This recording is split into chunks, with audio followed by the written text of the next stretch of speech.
അയ്യപ്പേട്ടാ, ഇന്ന് 50-ാം ദിവസമാണോ ആശമാരവിടെ സെക്രട്ടേറിയറ്റ് പടിക്കൽ സമരം ചെയ്യുന്നതിൻ്റെ? വളരെയധികം വേദന തോന്നുന്നുണ്ട് മനസ്സിൽ. ഒരു എന്താ പറയുക, സാധാരണക്കാരായിട്ടുള്ള ആ തൊഴിലാളികളുടെ അവരുടെ ഒരു ആവശ്യം അംഗീകരിക്കാൻ ഈ മർക്കട മുഷ്ടി എന്നൊക്കെ പറയാം, അതിനും അപ്പുറം എന്തെങ്കിലും ഒരു വാക്കുണ്ടെങ്കിൽ അങ്ങനെ വിശേഷിപ്പിക്കണം ഈ സർക്കാരിനെ എന്നാണ് തോന്നുന്നത്. അത് മാത്രമല്ല, അവരെന്നിട്ട് ഇന്ന് തലമുടി മുറിച്ച് പ്രതിഷേധം ശക്തമാക്കുകയും ഒക്കെ ചെയ്തു. അതിനെ തുടർന്ന് കോൺഗ്രസ് നേതാവായിട്ടുള്ള വീണ എസ് നായർ അവർ വന്ന് അവരുടെ മുടിയും മുറിച്ചു. അങ്ങനെ BJP നേതാക്കൾ തല മുണ്ടനം ചെയ്തു. അവരവരുടേതായ അവരവരുടെ സ്ഥലങ്ങളിൽ തന്നെ നിന്നുകൊണ്ട് അങ്കമാലിയിലാണ് ആ BJP നേതാക്കൾ തല മുണ്ടനം ചെയ്തത്. അപ്പോൾ അത്തരത്തിൽ ശക്തമായ പിന്തുണ കിട്ടുമ്പോൾ സത്യത്തിൽ ഈ സർക്കാരിന് മനസ്സിലൊരു ഇടിവാൾ മിന്നുന്നുണ്ട് എന്ന് വേണം കരുതാൻ. പക്ഷേ ആ ധാർഷ്ട്യം ഒട്ടും ഇറക്കി വെക്കാനായിട്ട് തയ്യാറല്ല എന്നുള്ളത് മനസ്സിലാവുന്ന ഒരു സ്റ്റേറ്റ്മെന്റ് വന്നിട്ടുണ്ട്. അതായത് മന്ത്രി വി ശിവൻകുട്ടി അദ്ദേഹം പറഞ്ഞിരിക്കുന്നതേ, സെക്രട്ടേറിയറ്റിന് മുൻപിൽ തല മുണ്ടനം നടത്തിയവർ പ്രതിഷേധിക്കേണ്ടത് ഡൽഹിയിലാണ്. മാത്രമല്ല, ഈ വെട്ടിയ തലമുടി ഉണ്ടല്ലോ, അത് കേരളത്തിൽ നിന്നുള്ള കേന്ദ്രമന്ത്രിമാർ വഴി കേന്ദ്ര സർക്കാരിന് കൊടുത്തയക്കണമെന്ന്. ശുദ്ധ ആഭാസത്തരം എന്ന് തന്നെ ചിലപ്പോൾ പറയേണ്ടി വരും അല്ലേ? അത്രയ്ക്കും എന്താ ഇതിനെയൊക്കെ പറയുക ചേട്ടാ, എനിക്ക് വാക്കുകൾ കിട്ടുന്നില്ല.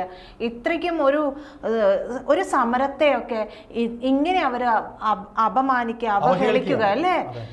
എന്താ പറയുക ഇതിനൊക്കെ? അതായത് ഇതിനകത്ത് ഉണ്ടായിരിക്കുന്ന ഈ CPM എന്ന് പറയുന്ന പാർട്ടിക്ക് ഉണ്ടായിരിക്കുന്ന ഏറ്റവും വലിയ ഒരു കോംപ്ലക്സ് ആണ് ഉണ്ടായിരിക്കുന്നത്. കാര്യം CI2 എന്ന് പറയുന്ന അവരുടെ സംഘടന, അവർക്കൊരു സ്വതന്ത്ര രാഷ്ട്രീയ സംഘടനയുണ്ടല്ലോ, അവരുടെ ട്രേഡ് യൂണിയൻ സംഘടന. ഈ CI2-ലെ അംഗങ്ങളാണ് കൂടുതലും ഈ ആശാവർക്കർമാരുടെ ഇടയിലുള്ളത്. അപ്പോൾ CI2 എന്ന് പറയുന്ന ഈ സംഘടന ആശാവർക്കർമാർക്ക് വേണ്ടി ഇന്ന് വരെ ഒരു ഉണ്ണാക്കം ചെയ്തിട്ടില്ല എന്നുള്ളത് പുറത്തു വരും എന്നുള്ളതിൻ്റെ ഒരു വല്ലാത്ത ആശങ്കയാണുള്ളത്. കാര്യം ആശാവർക്കർമാർക്ക് ഈ കൊടുക്കുന്ന വേതനം പോരാ എന്നുള്ളത് പറയേണ്ടത് ഭരണത്തിലിരിക്കുന്ന പാർട്ടിയുടെ CI2 എന്ന ട്രേഡ് യൂണിയൻ സംഘടനകളിൽ ഏറ്റവും കൂടുതൽ അംഗത്വമുള്ള ഒരു പാർട്ടിയല്ല, ട്രേഡ് യൂണിയൻ സംഘടനയാണ് CI2-വിനെ കവച്ചു വെച്ചുകൊണ്ട് ഈ പറയുന്ന SUCI-യിലെ ഒരാൾ അതിന് നേതൃത്വം കൊടുത്തുകൊണ്ട് ഇത്രയ്ക്കധികം ആശമാർ ഈ സമരത്തിന് വന്നപ്പോൾ അതിൽ പോലും ഈ മിനി എന്നാണ് ആ നേതാവിന്റെ പേര് അല്ലേ? പക്ഷെ അവരൊരു പാർട്ടി കേന്ദ്രീകൃതമായിട്ടല്ല അവിടെ ഇരിക്കുന്നത്. അവരുടെ തൊഴിലാളികൾക്കിടയിൽ അവർക്ക് പ്രവർത്തിച്ച് പരിചയമുള്ളത് കൊണ്ട് അവരിൽ ഒരാൾ തിരഞ്ഞെടുക്കപ്പെട്ടപ്പോൾ അത് മിനിയായി പോയി എന്നുള്ളത് മാത്രമാണ്. അല്ല പ്രജിത പറയുന്നത് പോലെയോ ഈ പറയുന്ന ഞാൻ പറയുന്നത് പോലെയോ അല്ല ഈ പാർട്ടിയുടെയൊക്കെ അകത്തളങ്ങളിലുള്ള ഇവരുടെയൊക്കെ മനസ്സിലിരിപ്പ് നമുക്ക് പറയാൻ കഴിയില്ല. കാര്യം അത്ര കണ്ട് പുഴുക്കുത്തൻ അല്ലെങ്കിൽ ക്യാൻസർ ബാധിച്ച മനസ്സിന് ഉടമകളാണ് ഈ പറയുന്ന പാർട്ടിയുടെ തലപ്പത്തിരിക്കുന്നത്. അതിനൊറ്റ ഉദാഹരണമാണ് തുടക്കത്തിൽ ഇളമരം കരീം സംസാരിച്ചത്. ഇളമരം കരീം ആരാണ് എന്ന് അയാൾ തന്നെ സ്വയം ചിന്തിച്ച് ആദ്യം നോക്കണം. ഇന്നിപ്പോൾ കോടികളുടെ ആസ്തിയുള്ള ആളായിരിക്കും ഇളമരം കരീം. പക്ഷേ ഇളമരം കരീമിൻ്റെ തുടക്കം അതാണ് ഇവിടെ ഇപ്പോൾ ഉണ്ടായിരിക്കുന്ന ഏറ്റവും വലിയൊരു വിഷയം. SUCI എന്ന് പറയുന്ന രാഷ്ട്രീയ പാർട്ടി CPM-നോടൊപ്പം ചേർന്ന് നിന്ന് കൽക്കത്തയിലും അല്ലാതെയുള്ള സംസ്ഥാനങ്ങളിലും സമരം ചെയ്തിട്ടുള്ളതാണ്. SUCI ഇതിനകത്ത് വന്നിരിക്കുന്നത് എന്തൊക്കെയോ നേടാനാണെന്നൊരു ഇവരുടെ ഒരു മിഥ്യാധാരണ. രണ്ട് CI2 എന്ന് പറയുന്ന സ്വന്തം രാഷ്ട്രീയ പാർട്ടിയായിട്ടുള്ള സ്വന്തം ട്രേഡ് യൂണിയൻ സംഘടനയായി ഇവർക്ക് ഇതൊന്നും ചെയ്യാൻ കഴിയാത്ത കാര്യം അവർ നേടിക്കൊടുക്കുമല്ലോ അല്ലെങ്കിൽ കിട്ടുമല്ലോ എന്നുള്ള ഒരു ആശങ്ക. ഈ പറയുന്ന ഈ നമ്മൾ പറയില്ലേ ചൊറിച്ചിൽ എന്ന് പറയും. അതായത് ഒരുത്തനെ ചെയ്യാൻ കഴിവില്ലാത്ത ഒരു കാര്യം മറ്റൊരാൾ ചെയ്യണ കാണുമ്പോൾ തനിക്ക് ചെയ്യാൻ കഴിയാത്ത കാര്യം മറ്റൊരാൾ ചെയ്ത് കാണുമ്പോൾ അത് ഒരു വല്ലാത്ത ഒരു കുശുമ്പും തീവെട്ടിവെപ്പും ഒക്കെ ഉണ്ടാവും. ആ ഒരു സംഭവം തന്നെയാണ് ഈ ചെയ്തിരിക്കുന്നത്. ഈ ഇവരുടെ ന്യായമായിട്ടുള്ള സമരത്തിൽ പോലും അങ്ങനെയാണ് ഇവർ ചെയ്തിരിക്കുന്നത്. ഇതിനകത്ത് മനസ്സിലാക്കാനുള്ള ഒരു കാര്യം, അതായത് ഈ സമരത്തെ പൊതുസമൂഹം ഏറ്റെടുത്ത് കഴിഞ്ഞിരിക്കുന്ന കാര്യം ഈ മുഖ്യമന്ത്രിക്ക് എല്ലാം പിന്നീട് വൈകിയ ബുദ്ധി ഉണ്ടാവുള്ളൂ. പ്രജിത വേണമെങ്കിൽ എഴുതി വെച്ചുകൊള്ളൂ. ഈ നടക്കുന്ന പഞ്ചായത്ത് തിരഞ്ഞെടുപ്പിൽ അല്ലെങ്കിൽ ഈ നടക്കുന്ന തദ്ദേശ തിരഞ്ഞെടുപ്പുകളിൽ റിസൾട്ട് വരുമ്പോൾ ഈ കൂടെ നിർത്തിക്കൊണ്ട് ഈ മുഖ്യമന്ത്രിയെ കൊണ്ട് ഇതൊക്കെ ചെയ്യിപ്പിക്കുന്ന പാർട്ടി തന്നെ അവരുടെ ഒരു അവലോകന യോഗത്തിൽ തിരിഞ്ഞുകുത്തും.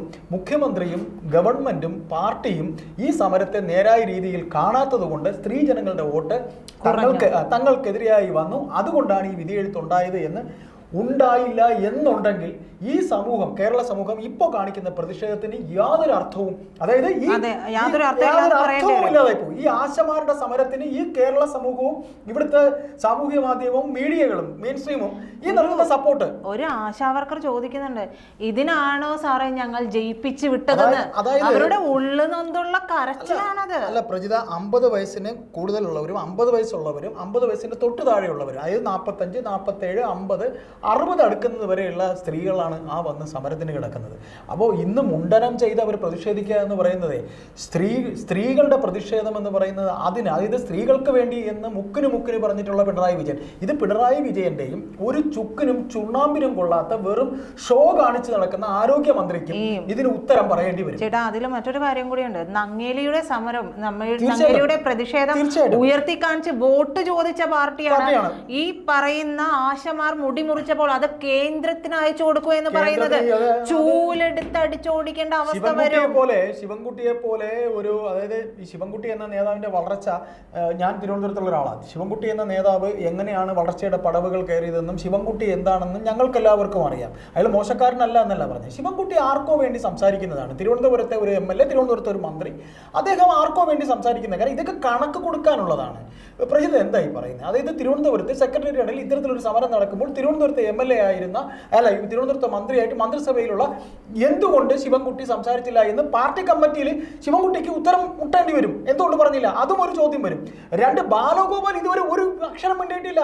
ഫിനാൻസ് മന്ത്രി, ധനകാര്യമന്ത്രി, പറയാൻ പറ്റില്ല. ഇവര് എപ്പം പറയുന്നത് കേന്ദ്രത്തിനെയാണ്. കേന്ദ്രത്തിന്റെ മുമ്പിലേക്ക് ചെല്ലുമ്പോൾ വെറുതെ വന്നിട്ട് കാര്യം.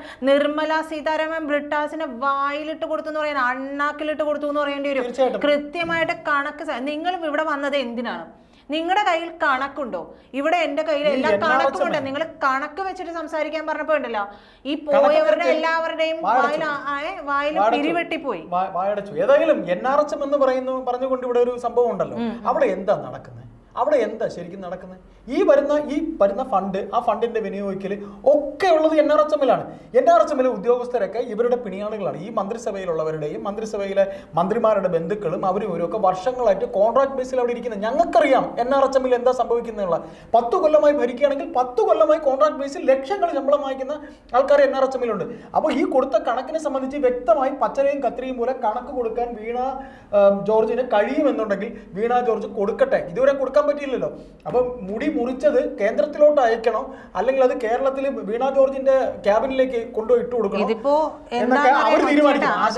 ഇതിപ്പോ നേരിട്ട് കേന്ദ്രം മറ്റൊരു രീതിയിൽ ഒരു ഇടപെടൽ നടത്തിയിട്ടുണ്ടെങ്കിൽ നാറി പുഴുത്തിറങ്ങി പോകേണ്ട അവസ്ഥയായി പോകും. കാരണം കേന്ദ്രത്തിന് ഇത് ദേശീയ ശ്രദ്ധ, അന്തർദേശീയ ശ്രദ്ധയിലേക്ക് ഈ സമരം എത്തുകയാണ്. അപ്പോൾ കേന്ദ്രത്തിന് ഇടപെടാതിരിക്കാൻ പറ്റില്ല. അപ്പൊ അവർ ഇടപെടുന്നത് മറ്റൊരു തരത്തിലാണെങ്കിൽ അതിന് പിന്നെ അന്നേരം കിടന്ന് മോങ്ങിയിട്ട് കാര്യമില്ല. പറഞ്ഞ ഇടപെടുന്നതെന്ന് പറയുന്നത് ഇനി കേന്ദ്രത്തിന് ചെയ്യേണ്ട ഒരു കാര്യം, കേന്ദ്രം ചെയ്യുമെന്ന് നമ്മൾ കരുതുന്നത് കൊടുത്ത വ്യക്തമായ കണക്കിന്റെ ആ കറക്റ്റ്, നമ്മളിപ്പോൾ അല്പം പറഞ്ഞ പോലെ നാടൻ ഭാഷയിൽ പച്ചലയും കത്തിരിയും ഒക്കെ പറയുന്ന പോലെ എത്ര കൊടുത്തു എന്നുള്ള കണക്ക് ഇപ്പോൾ ഇവിടെ വരും. അത് മാധ്യമങ്ങളിലൂടെ തന്നെ ഈ സമരം ഇങ്ങനെ പോവുകയാണെങ്കിൽ ഈ അഹങ്കാരം, ധാർഷ്ട്യം കാണിക്കുന്നതിന് ഈ ഒരു മറുപടി കൃത്യമായി കിട്ടും. കാരണം ശരിയാണ് ചേട്ടമ്മ, കാരണം GST-യുടെ കണക്ക് പറഞ്ഞ് ഈ പറഞ്ഞ പോലെ കേന്ദ്രത്തിനെ പഴി പറഞ്ഞുകൊണ്ടിരുന്നപ്പോ GST ഇന്ന് കിട്ടാനുള്ള പൈസയുടെ കൃത്യം അണപ്പഴി വിടാതെ നിർമ്മല സീതാരാമൻ പറഞ്ഞു.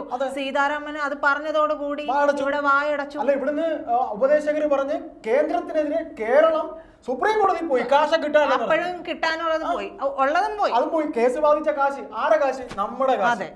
ഈ കാണിക്കുന്ന എല്ലാ പോക്കൃത്തരവും കോടതിയിൽ പോയി കാണിച്ചത് നമ്മുടെ കാശ്. ഇവർ ഈ ആസനം വെച്ച് ഇരുന്ന് പോണ കാറ് വരെ വാങ്ങുന്നത് സാധാരണക്കാരന്റെ നികുതി പണത്തിലാണെന്നേ. അല്ലെന്നേ, അവര് കമ്മ്യൂണിസ്റ്റുകാരൊന്നും അല്ല, അവര് തൊഴിലാളി വർഗത്തിന്റെ പാർട്ടിയല്ല. അത് മാറിപ്പോയല്ലോ, അത് കോർപ്പറേറ്റിന്റെ പാർട്ടിയാണ്. ഇതിപ്പോ എനിക്ക് തോന്നുന്നതേ, മിക്കവാറും എനിക്ക് തോന്നുന്നത് അല്ല, കേന്ദ്രം ഈ കണക്ക് കൊണ്ടുവരും. കേന്ദ്രം ഈ കണക്ക് കൊണ്ടുവരുമ്പോൾ വീണ ജോർജും ഈ പറയുന്ന മുഖ്യമന്ത്രിയും അപ്പോ എന്ത് മറുപടി പറയുമോ എന്നുള്ള, മുഴുവൻ പീണിക്ക് ചോട്ടി പുതയ്ക്കുമോ എന്നുള്ളത് നമുക്ക് കാത്തിരുന്ന് കാണാം. ഏതായാലും ആശാവർക്കർമാര് നമ്മൾ ഈ പറഞ്ഞതുപോലെ അവരോടൊപ്പം തന്നെയാണ്, അവരുടെ സാധാരണക്കാരായ സ്ത്രീകളാണ്, അവരോടൊപ്പം തന്നെയാണ് ഈ കേരള സമൂഹം.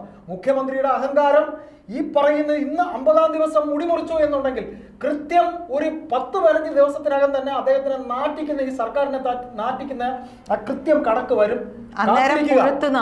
അതെ, കാത്തിരിക്കുക മുഖ്യമന്ത്രി.